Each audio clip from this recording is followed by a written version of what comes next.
If it's not weight bearing, if they can't walk on it and rescue is delayed, we're not just 2 minutes from the parking lot, then I'm going to go ahead and splint it. Now I can use a SAM splint like this. This is a portable flexible splint that is great for joints like the ankle and the wrist. And you can see it even shows how to apply it on the splint. These are really handy. These are in every EMT kit, every commercial EMT kit. You're not going to find an ambulance without one of these, and you should really get one of these for your pack. They are awesome. Of course, if you don't have one of these, you can improvise a splint, and we are going to give you the principles behind how a splint works so you can improvise one on your own. Now there's a few rules to splinting. So if you don't have something like a SAM splint, if you have to improvise, you can use these rules to improvise something appropriate. First is the position we splint the limb in. We splint the limb in what's known as the position of function. Now for the ankle, really any part of the leg, when we splint the leg, when we splint the ankle, we splint it with the toes straight up, the foot, the leg, right in line with the spine. So they're sitting, but it's in the same position that the foot would be if they're standing. Now we make sure that when we splint the ankle, this is supported so it stays in this position. Now the position of function, okay, this allows for optimal oxygen-rich blood flow to the limb. We call that perfusion. Oxygen-rich blood flow is called perfusion. It allows for the best perfusion, okay, which will minimize pain, maximize healing, and patient comfort. Now we splint for two reasons: to minimize further injury and maximize patient comfort.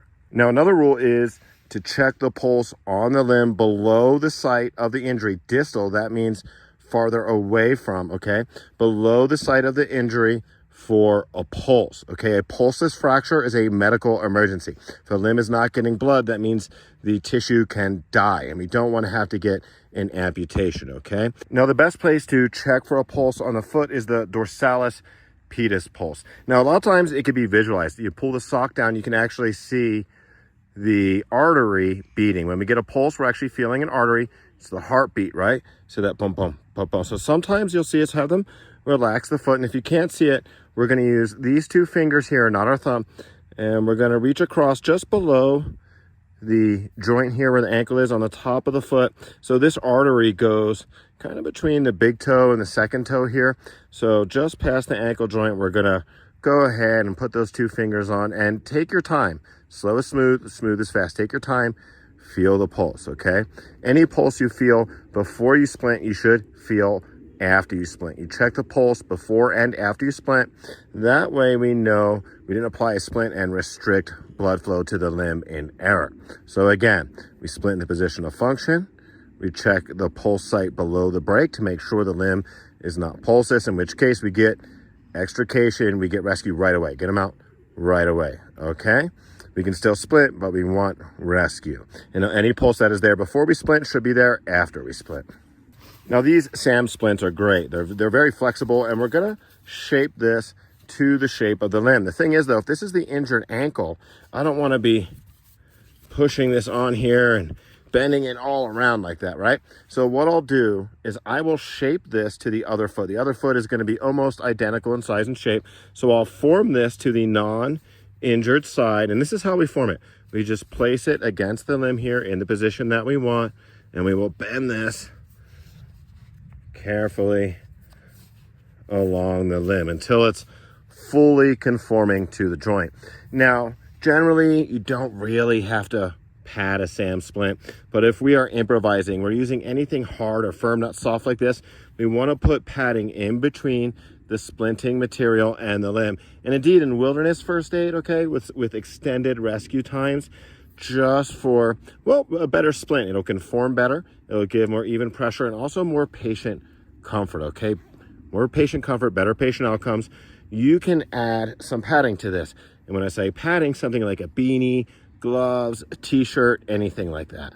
So if you can, take that extra step and add a little padding to the SAM splint. So again, this isn't going to be going back in the boot unless you really need to for protection. Okay, so this can be a little bulky. Okay, it's okay if this is a little bulky.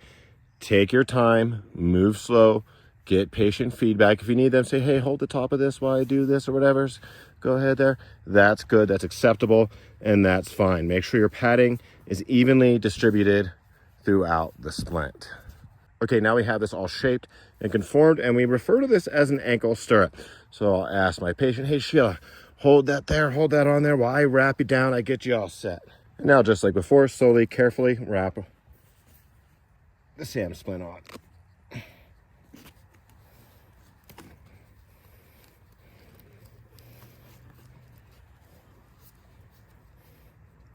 So I'm going to pull that stretch out as I go because I want that to be on there real good. See, I have some good overlap there. Really good overlap. And it really helps elevating this ankle with the backpack there. Really, really helps. I'm going to give it another one of those just to reinforce that position of function. And again, this is the joint that's hurt, so I want to really wrap good around this area and just flip it over.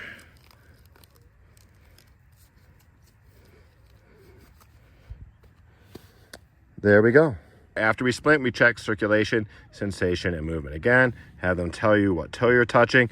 Make sure you can still feel that dorsalis pedis, that pulse. You can move this out of the way. If you have to, the sock out of the way, move it back down. Make sure they can still wiggle those toes.